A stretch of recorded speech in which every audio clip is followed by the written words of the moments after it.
এই সমুদ্র, তুই অনিকেতকে নিয়ে ভেতরে আয়, আমরা ফর্মালিটিসগুলো করছি। সুধা আসুন। কিন্তু মিস্টার বসু বলে ওরা... আরে ও ঠিক নিয়ে আসবে, আপনি আসুন, আমার সঙ্গে আসুন। এই ঝিনুক, হ্যাঁ দেখে রাখিস। তুহিনার এতক্ষণে ফোন করার সময় হলো, কথা তো আমাকে বলতেই হবে। হ্যাঁ চলো জামাইবাবুর ভাই, চলো চলো চলো চলো চলো। হ্যাঁ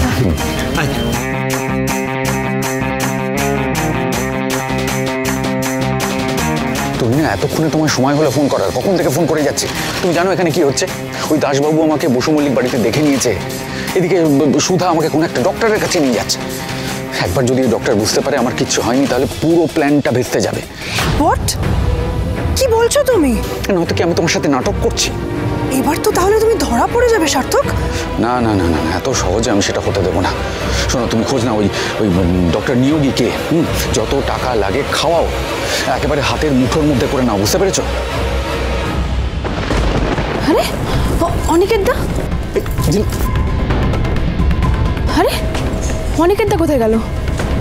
এই ঝিনুক, চলো না আমার একটু আইসক্রিম খেয়ে আসি। হ্যাঁ দাঁড়াও দাঁড়াও, তুমি কাকে খুঁজছো বলো তো? আরে জামাইবাবুর ভাই কোথায় গেল? হ্যাঁ ওই ওই তো অনিকেত দা কাউকে একটা ফোন করছে। ও ঠিক আছে, শোনো না সমুদ্র, তুমি যাও, আমি আসছি, ঠিক আছে? তুমি কোথায় যাচ্ছ? চলো না একসাথে আইসক্রিম খেয়ে আসি। হ্যাঁ যাবো তো আইসক্রিম খেতে, কিন্তু তুমি তো জানো যে অনিকেত দার মাথায় একটু গোলমাল আছে। যদি কোথাও হারিয়ে যায় তাহলে কি হবে বলো তো? তাই আমি যাই, চোখে চোখে রাখি, ঠিক আছে? এই হ্যাঁ, তুমি ঠিক কথা বলেছো। তাহলে একটা কাজ করি, আগে অনিকেত দাকে চেম্বারে পৌঁছে দিই, তারপর আমরা আইসক্রিম খেতে যাবো, কি বলো? আচ্ছা আমি একটু আসি, একটু। হ্যাঁ হ্যাঁ যাও। ডক্টর নিয়োগী অনেক বড় ডক্টর সার্থক, ওকে এইভাবে কেনা যাবে না। তাহলে do what ever it tax, যেটা দরকার সেটা করো, কিন্তু ওই সুধার কাছে আমি কিছুতেই হারবো না। সার্থক যেইভাবেই হোক এই অ্যাপয়েন্টমেন্টটা ক্যান্সেল করার চেষ্টা করো, বুঝেছো? তারপর আমি দেখছি। কি হলো তুমি না, চলো, আমার খিদে পেয়ে গেছে তো। আমি রাখছি। চলো। এবার কি করি? যে করে হোক আমাকে এখান থেকে পালাতেই হবে, আর কোনো উপায় নেই। ঝিনুক, ঝিনুক, পালানোর তো কোনো রাস্তা নেই জামাইবাবুর ভাই। আরে ঝিনুক, তুমি এসব কি বলছো? অনিকেত দা পালাতে যাবে কেন? অনিকেত দা তো রাস্তা ভুলে গেছি, তাই না? হ্যাঁ হ্যাঁ, আসলে একটা ভুল কল এসেছিল, তারপরে খুঁজে পাচ্ছিলাম না। দেখেছো? আচ্ছা ঠিক আছে, শোন, হসপিটাল ওদিকে চল। ও ওইদিকে না? চলো চলো চলো।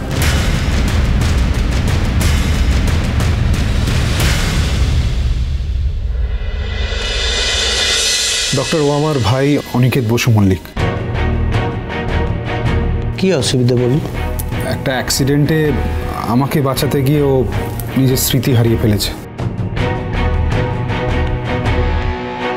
আচ্ছা, এই ডাক্তার যদি বুঝে যায় আমি পুরোপুরি সুস্থ, তাহলে কি করব? আমরা আগের রিপোর্টগুলো দেখি। হ্যাঁ সুধা, রিপোর্টগুলো। হ্যাঁ হ্যাঁ আমি এনেছি, এই যে ডক্টর। এই সুধা তো একেবারে উঠে পড়ে লেগেছে আমাকে সুস্থ প্রমাণ করবে বলে। কি করি আমি?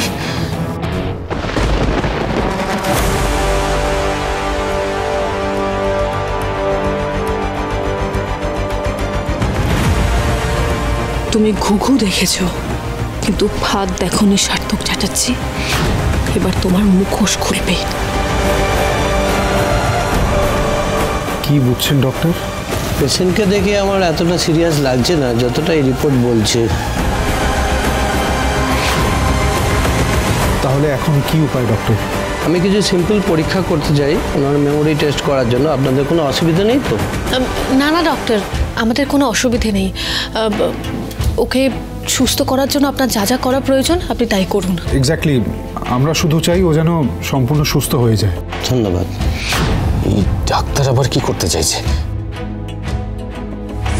ডক্টর আমাকে ক্ষমা করবেন, আমি আপনাকে টাকার অফার করেছিলাম। আমি আমার এথিক্সের বাইরে যাব না, তাতে আমার টাকা কম হোক কোনো ক্ষতি নেই। আপনার মতো মানুষ আজকালকার যুগে খুব বিরল। আজকাল সবাই টাকার সামনে মাথা নত করে দেয়। আসলে আপনি তা নন। তবে আমি আপনাকে একটা কারণে টাকার অফার করেছিলাম। মানে? ডক্টর, আমি দেখতে চেয়েছিলাম আপনি কতটা সৎ। কারণ অনেকেই বড় বড় হসপিটাল নার্সিংহোমের আড়ালে বেআইনি কাজ করছে, নকল রিপোর্ট বানাচ্ছে। কি যদি এমন কোনো খবর আপনারা পান তাহলে রিপোর্ট করুন। আমরা সেই চেষ্টাই করছি ডক্টর। একজন ফ্রডকে সামনে আনতে আপনার সাহায্য চাই।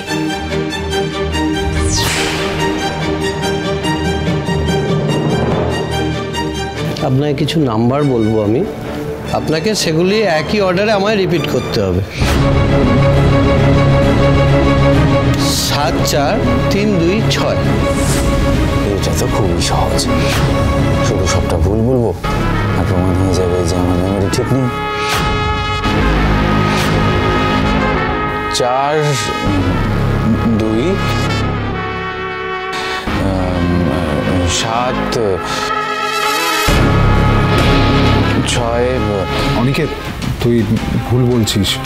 ওটা 74326, ডক্টর তাই বলেছেন। ও তাই তাই না? আমি না আসলে অত মনে রাখতে পারি না। তুই পারবি, তুই চিন্তা করিস না, আমরা আছি তো, হাল ছাড়িস না। আচ্ছা, আমি কিছু ফুলের নাম বলছি, দেখুন তো বলতে পারেন কি না। গোলাপ, ডালিয়া, চন্দ্রমল্লিকা, জবা, গাঁদা। এইভাবে নাকি প্রমাণ করবে আমি সুস্থ না অসুস্থ? পারেও বটে।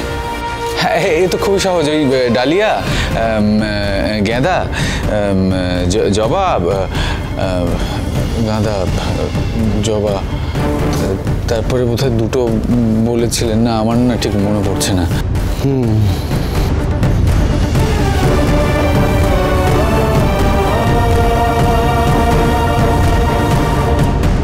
ঠাকুরপো, বলছি তোমার মোবাইলটা কোথায়? মোবাইল? ও সত্যি তো, আমার মোবাইলটা কোথায়? আমার মোবাইলটা গেল কোথায়? একটা ফোন করলে কেমন হয়? হ্যাঁ হ্যাঁ হ্যাঁ হ্যাঁ হ্যাঁ হ্যাঁ, তাই তো, একদমই তাই। এই অনিকেত, তোর নাম্বারটা বলতো। ওই তো 7319304551।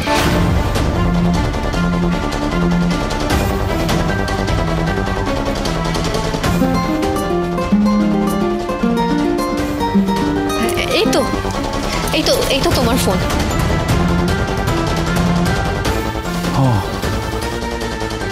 ডক্টর নিয়োগী যে নাম্বারগুলো তোমাকে বলেছিলেন সেই নাম্বারগুলো তোমার মনে থাকলো না, অথচ 10 ডিজিটের নাম্বার তুমি গড়গড় করে বলে দিলে।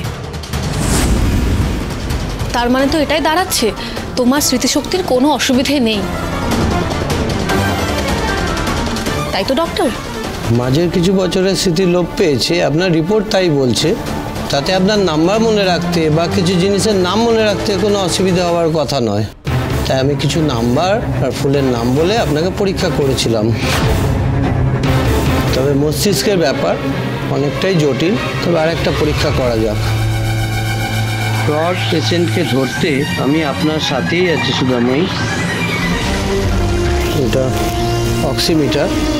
আমি আপনাকে চোখ বন্ধ করে জীবনে কিছু পুরনো স্মৃতি মনে করতে বলবো। আপনার পালস রেট বলে দেবে আপনি সত্যি বলছেন না মিথ্যে। এবার আর তোমার বাঁচার কোনো পথ নেই সার্থক।